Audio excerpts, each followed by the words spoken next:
Hi.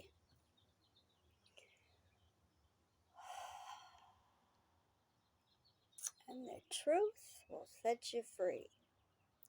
I'm all late, just getting that expression. More understood than ever. But, hi.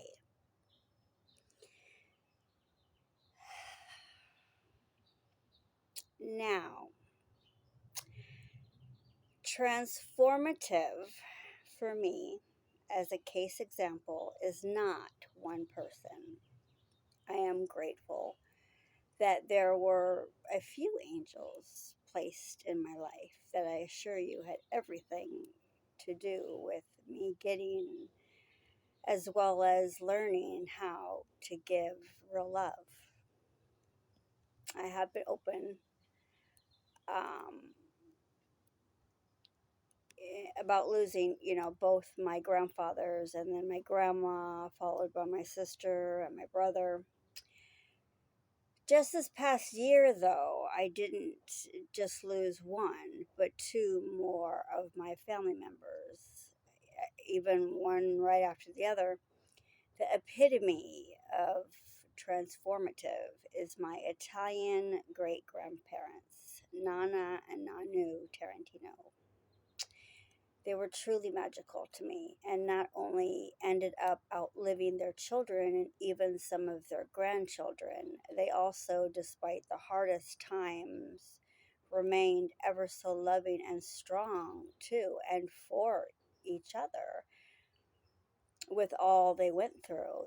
They managed to make it to 67 years of marriage just before they passed away last year. I do not have to imagine all the loss and heartache because I was present for much of it. But it is because they drew me in and kept me so close to them as well. I recall some very precious memories. I have all of them even individually as well as together. Nana,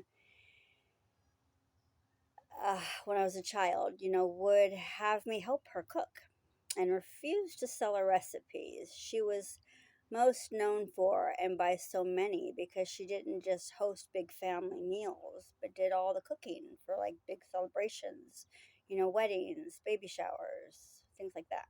She was even vague about ingredients, how to and when, others asked because she wanted to keep them in the family.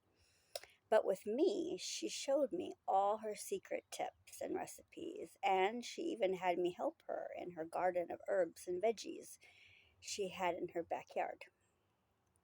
I appreciate even more having had all of that, and it continues to be fruitful, literally, in my everyday life. I now can experience it with my own children. And then Nanu. He was always delighted to see me and would always call out my name joyfully in Italian, my Cristobola, when he would see me, and then begin to sing to me in Italian and teach me the dance, the way they did in Italy whenever there was a celebration. He always made me feel that I was so special, like I was the celebration just entering, the room to come get a hug and say hi. They had eventually been talked into opening up a restaurant and had all the immediate family working alongside them, which was and is still Felipe's in Cardi Mesa, until one of their three daughters, my great aunt Francine, was murdered, and even by her own husband, who shot her in the head. Then immediately it was, I'm not going to say in vain part, I'm going to say, OMG, what have I done? And then it was one, two, three. Um, I've shared that story briefly many episodes ago, but need to share a little more despite it being so very hard to talk about. I will never forget it, but after more intent to remember specifics for my book, I was 9 actually when but I am alive, to speak about it. And as horrific as it was for me on the scene that played out, also was in front of their 2 little girls I was playing Barbies with, 3-year-old Jenny and 4-year-old Christina. The impact of watching their parents die like that was something on another level of horrific for them, so much so that they did not even make it to be adults. Christina died of a drug overdose as a teenager, and Jenny committed suicide herself. They must have not been able to remove, that image from their head, is all I can say, because I cannot either.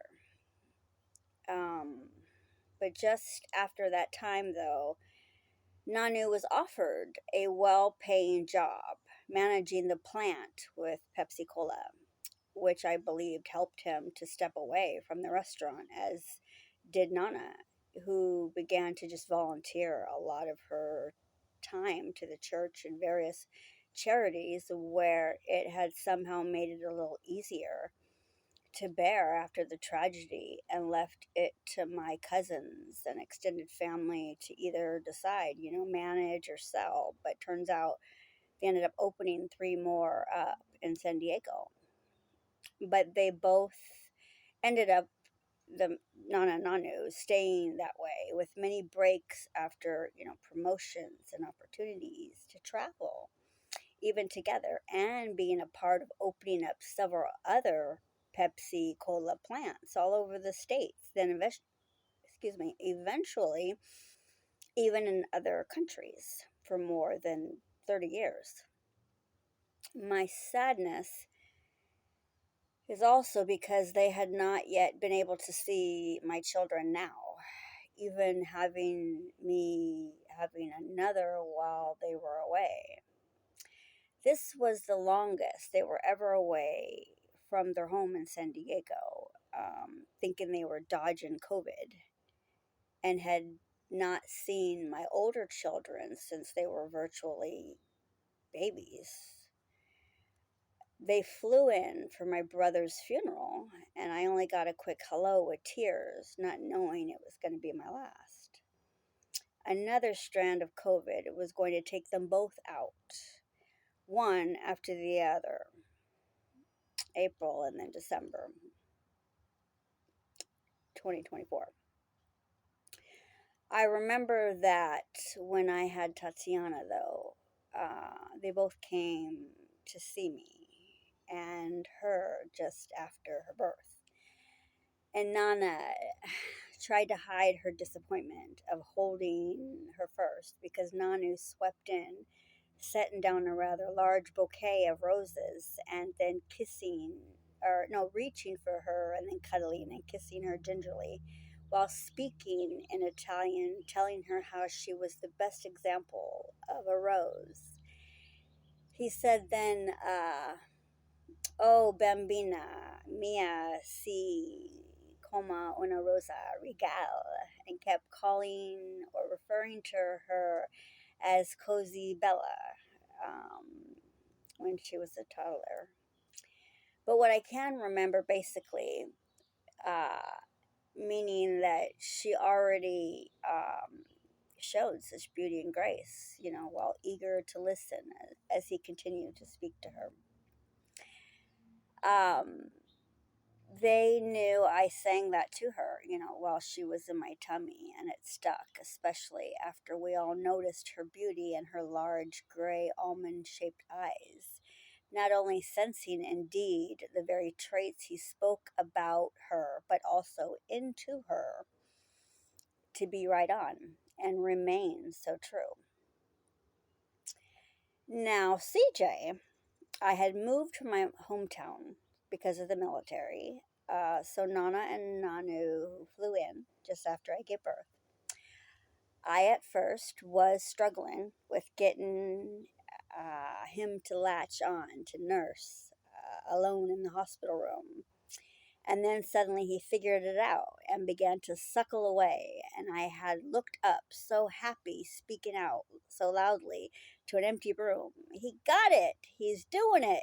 But just after I finished saying that, Nana entered the room and with a happy, look, replying, of course he did, just as it should be. She had left Nanu at the gift shop downstairs. We both sort of giggled over the next few minutes, hearing him gulping away and seeing the milk dripping out of his mouth, like both sides, because he was trying to get so much in at once. Then, with a shy smile, Nana reached her hands out for him, saying, "Let me give this eager little eater a chance to burp." She grabbed that little blanket hanging on his rolling crib and threw it over her shoulder, then held him there, giving him a kiss, and began to first rub and pat his back. But I heard her say, "Ragazzo mio" and "Balleria." I also heard her begin to sing in his ear in Italian the same song both Nana and Nanu used to sing to me, and was doing just a little bouncing dance while she sang to him. It is so true about how you can speak life into your children or death, and even after overcoming, the hardest challenges, still be that guiding light you were intended to be. Because it is well known that pregnant with CJ and then nursing him, and still many years later, I too would continue to sing that "I Hope You Dance" song to him. And then he became, a dancer, even thanking me publicly and privately, and in his heart now continues to thank God for the blessing. To me, I think that speaks volumes. Comparing that in general, I have a virtually non existent mother, and when present is only toxic, so we all stay away from her, but by choice. When Isaiah was born, he was early, and Nana was planning and paying for his baby shower. And it was right after his birth, while in the recovery room, my cell phone rang, and I answered it and heard a clear tone that said, "He is much whiter than your other babies." I knew that voice. I sort of stammered, confused, and I mean, I had just had a baby, and it was that same voice that came in my room just before I gave birth, telling me she needed me to lie for her because my baby brothers were taken by CPS. I couldn't listen and wanted no part. I was sort of having my own life experience at that moment. So I know there were meds in the IV and I didn't have to wait long. She repeated proudly that he is much whiter than your other babies. She was so proud that she snuck in and got to see Isaiah even before me, but for all the wrong reasons. Just to throw it in my face. In fact, when they wheeled my bed in to see him, the nurses were alarmed, saying, "But the mother was just here, pushed in a wheelchair, even," they said, probably by one of her boyfriends, pretending to be me just to be able to have that power because she said and meant nothing nice. And this sent the baby nursery into hysteria because it was a breach of security, on their part. It was when I was wheeled back after meeting my son and having my time with him, and they said, "Go to recovery, then we will bring him to your room shortly." So I laid back on my pillow after being adjusted and given my medication in recovery. my head spinning. But then the part about wonderful kept repeating in my head, and the part of the story I always tell Isaiah because it is true and have shared it already on my channel. But I realize now it was Papa God calming me mentally because my mother once again abused me in such a profound way, not even one that could physically be seen on my body, but red flagged the neonatal intensive care ward and my heart by what should have only been a precious and protected, memory. Just the same. Gives me that vision of some of those times Isaiah looked at me with bitterness. It For that period of time I had once talked about. My mother sitting so close to his isolette and belting out to me she could have been loaded with substances, and her tone, it's like she's cold and she could have planted a seed, and Cliff most certainly watered it as soon as he got the chance. Isaiah did get his blessing, but delayed, when my Nana and Nanu got to see and hold him, much like me. It was at my home after me and him being discharged from the hospital.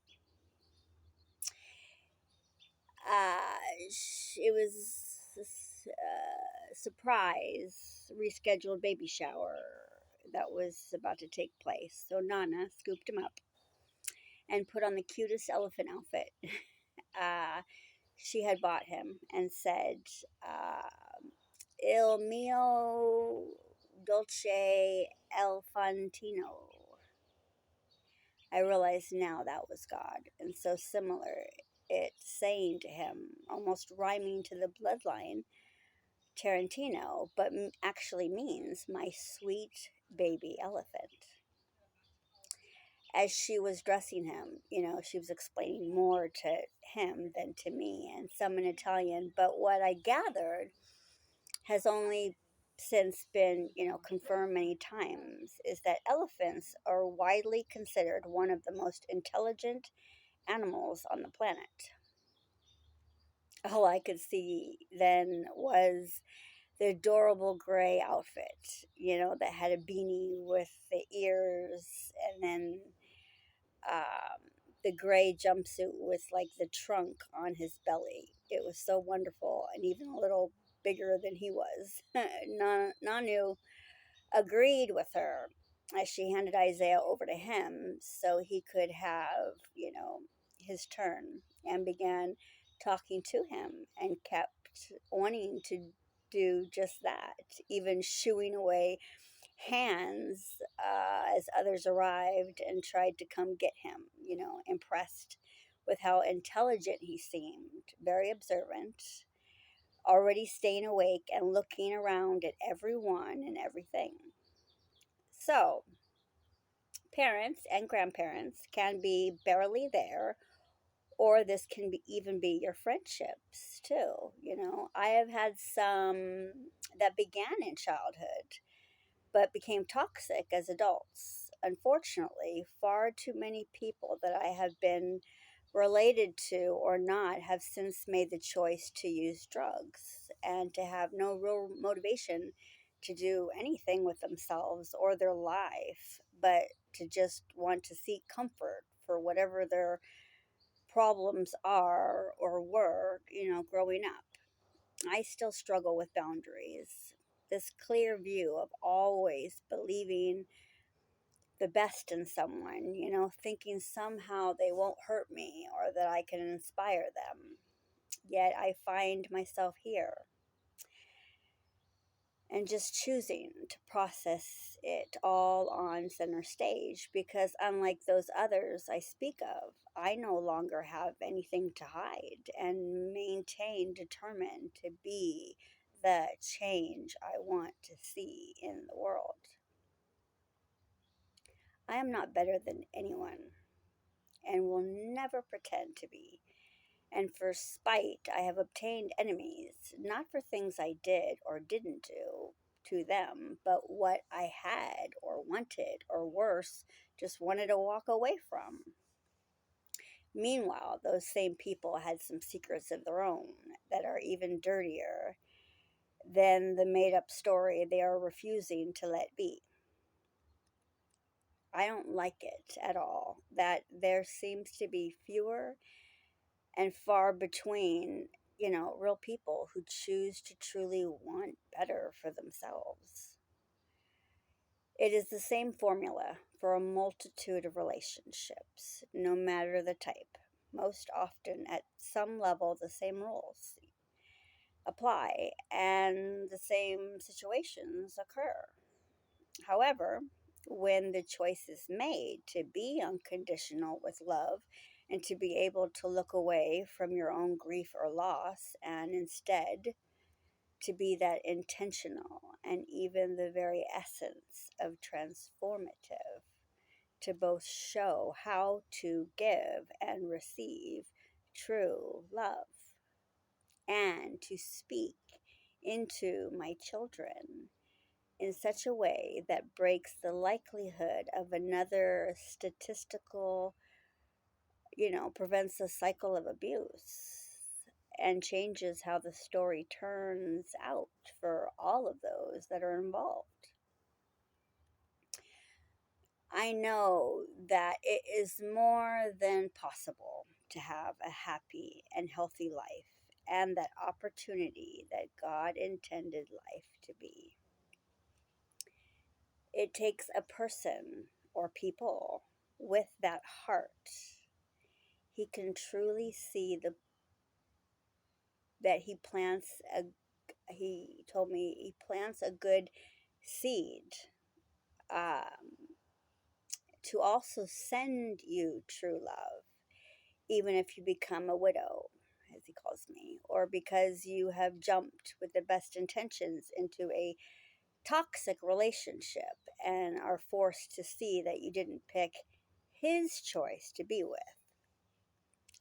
I suddenly realized that there was even a purpose that Nana and Nanu passed away, last year. It was because I was to pick up the sword, so to speak, as he says it, and be that guiding light, the matriarch for my family, to see that it only continues to multiply in that healthy love. I literally became Nana in spirit when Jordan was born, but not just, to me, but to Walter as well, which is so befitting, Nanu, because trust, he's always up on, what's new. Uh, continue. Sorry, my losing my words. Continue to be who we are for every child that is born, and it comes full circle of confirmations, starting from when we met, and will continue throughout the rest of our lives. You see, yes, it was when I ran out of gas that I first met him, and then it became several times in a row I ran out of gas. After that, he would show up, and both of us laughed. And it was a mix of, is this just to see me, or are you that ditzy to fill your tank? It was deep down a desire mutually to keep seeing each other, but I pulled out receipts insisting, I just bought gas, and he helped me realize it was my fuel injector that actually had gone out. What a coincidence. An older man walking by with music playing. He runs me, Nanu. You're a trip. I love that. I wish you guys could see that. You love it too. You'd laugh as well. Anyway, now I lost my words for sure. Helps a lot, right? Easier to talk. Because he knows this is hard for me. It was a deep down a desire mutually to keep seeing each other. I had said, um, oh, that's right, fuel injectors, forgive me, that actually had gone out. But after a few times of being so easy to talk to, we kept getting together after work. He told me that he chose to be a tow truck driver for what, 25 years now? And it was because he wanted to help other people. And many times he would be, if it was a flat tire or a breakdown of their car in the middle of nowhere or on the freeway, he would look and feel, even be treated as a hero for these things. But it was the times that got him to begin to drink after work that he opened up to me about too. He said he would get to a car accident, called in many times before, even first responders like 911 personnel. He'd arrive before they did. So he would do his best if someone needed help to get out the vehicle or grab someone and start CPR, or take his shirt off and apply pressure to someone bleeding, waiting for help.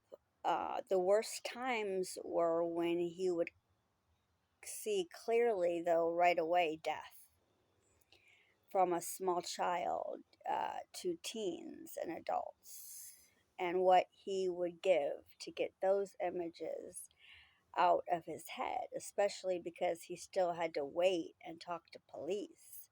And sure enough, one would take the report and the other would begin pulling out the body bags. Talk about the best kind of therapy, in a way that opened our hearts to feel relief, to actually be heard and comforted and exchanging similar understandings. And we began to long for one another because we felt safe and desired in such a simple and very direct way. We opened up and realized some very specific things we had in common too. We both were trying to untangle from our ex after them being involved with crimes relating to minors and sex, something we both agreed made us feel shamed, even though we would never make that decision like that ourselves to have anything to do with. Forgive me, let me suck on ice and breathe a little. Hard topics. Um,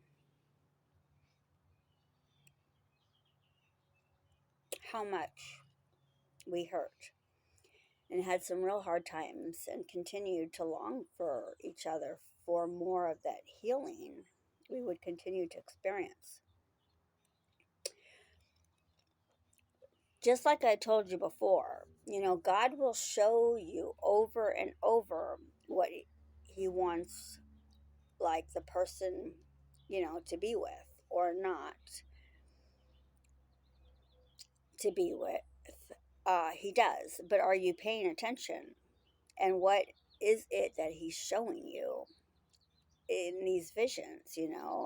What do you see? Are they good things or are they bad things? What is worse is because I was preparing this and was trying to figure out how to balance examples of toxic, I asked God for help and then woke up to nightmares and sweats. The unfortunate part was that they were actually events that happened, and I had willed myself to forget. And the list of the signs of God showing me things, like my first time with Cliff, and he was forceful with sex before I was ready. And I had a vivid dream of Jesus, even being in the same room, leaned up against the dresser with his arms folded across his chest and slowly shaking his head no very clearly. I felt so shamed and stayed away from him, thinking it was because I let him force me into sex before I was ready, and because we were not married, even still too young. So I avoided him for months until I found out I was pregnant with Tatiana. That now I am sure of was a lot more serious of a warning, like, no. He even today keeps showing me don't take the girl picture until I share my testimony today.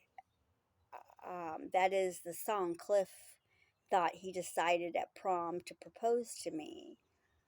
What it really was is, and turns out to be, he's since explained, a very firm warning of don't play with her, not this one. Years later, I was pregnant with CJ, and I went to get the normal blood panels done to check for markers like Down syndrome and other abnormalities, but just the tests. Cliff did not go. Instead, he decided to drink and invited the couple next door, Heather and Jason, over to join him since obviously I was not going to drink. He was clearly mentally obsessed with what I was doing, but in the worst way. He was slurring and came at me and even punched me in the stomach upon my return. Jason physically grabbed him hard and got him away from me and said to him, "What the hell is wrong with you?" He said, "Well, my son is going to be retarded anyway." He said, "No, fool. She went to get basic tests done. They do it every pregnancy for every woman. You are a drunk man. Stop. In fact, go to bed and sleep it off."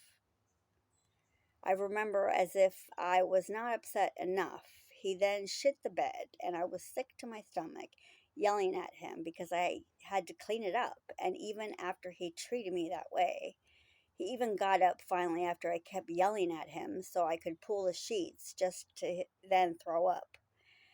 I never got an apology for that, nor would I for anything that ever followed either.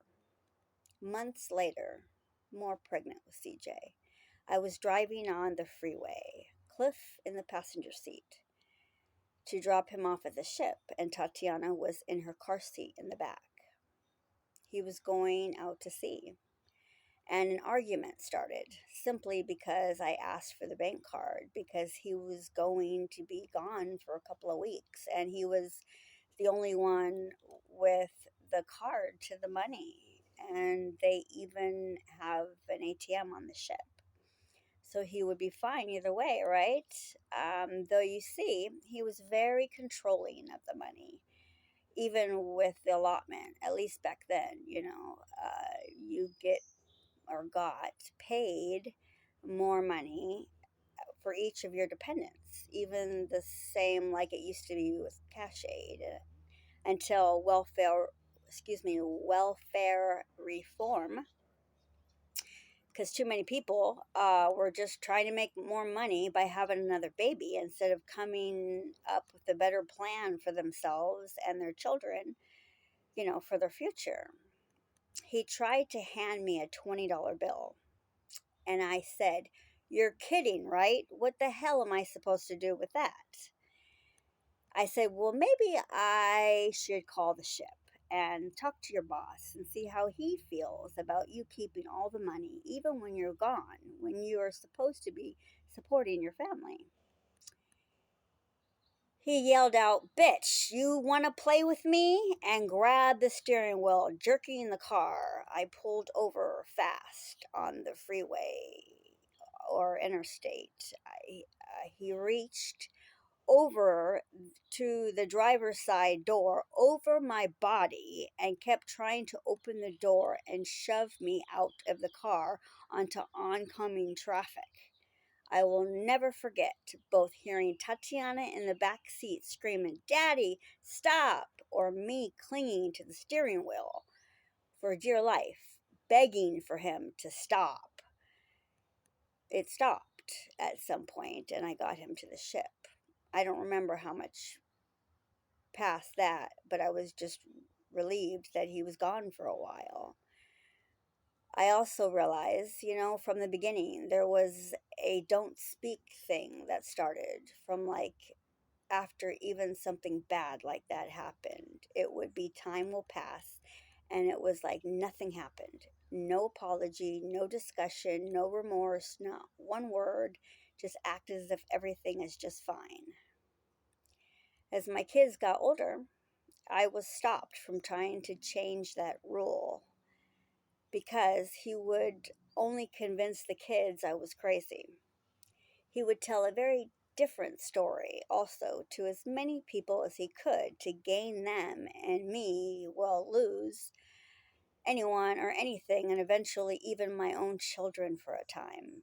And at first, for a couple of years, so shamed, I drank because he did the unthinkable with Brie and then the unimaginable with my children after I gave him an opportunity to be a part of their lives like no other person on the planet would do. And instead of having some accountability, even humility, he chose pride and control. Even when they thought of him and me with only one picture that was taken of him in high school wearing an outfit with that dinosaur. Because I assure you, he has done nothing else to be made of himself except, of course, with real purposeful intent to smear the mother of his children's identity even more while I was away. I had my life spiraling out of control before I could even think of how to take my power back all by myself until I got sick and got more scared. But this time, I put the bottle down and began to pray.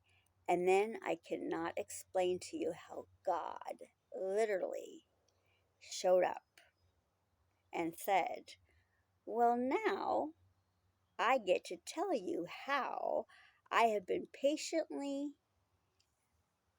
waiting for you to wake up, my child, and literally see me and my plan for your life.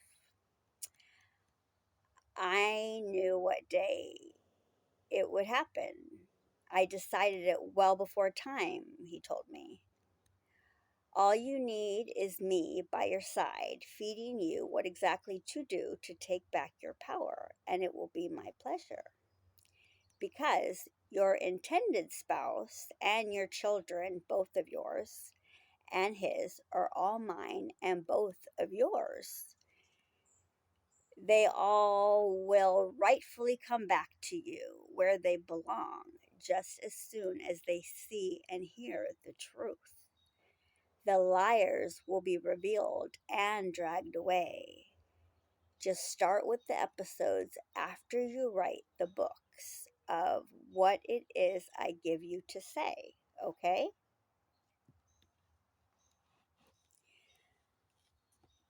So,